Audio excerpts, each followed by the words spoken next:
I am Hor-Aha, son of the great Narmer, who united Egypt and forged it into a mighty nation.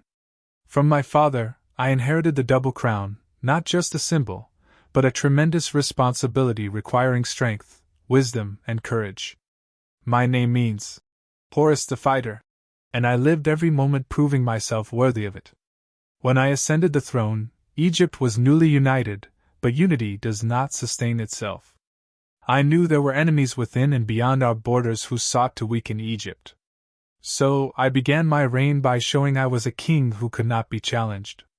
My army's first campaigns were in the north, where we crushed any signs of rebellion. I understood that securing the Delta, Egypt's gateway to the world, was key to maintaining the kingdom's stability. Every village in the north knew my name, and every rebellious leader learned they could not escape my grasp. But war is not fought with swords alone. To the south, in Nubia, lay treasures of gold, ivory, and precious resources that could strengthen Egypt's power. I led my army there, not just to conquer the land but to make it a lasting ally and a source of wealth. We returned laden with riches, and Egypt celebrated a victory unlike any other. However, I was not only a warrior. I dreamed of making Egypt the greatest civilization the world had ever seen. I knew this required a strong system to govern the land efficiently. That is why I founded the city of Memphis.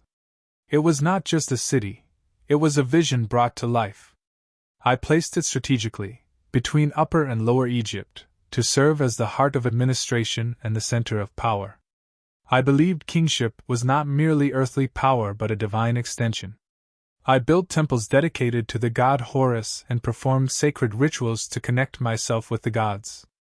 This demonstrated to my people that I was not just a ruler but a sacred guardian protected by the heavens. My reign spanned over 30 years, filled with battles, building, and prosperity. Under my rule, Egypt flourished. Farmers harvested abundant crops, traders traveled safe roads, and temples overflowed with offerings. But even the strongest kings are not immortal. During a royal hunting expedition, I faced my final challenge, a hippopotamus. Some say it was sacred, perhaps a test from the gods. After my death, I was buried in Abydos, in a tomb designed as a gateway to eternity. I am Hor-Aha, the king who lived to build, to fight, and to immortalize his name in history. My story is not just that of a king, but of a dream of a nation and a people believing in their destiny.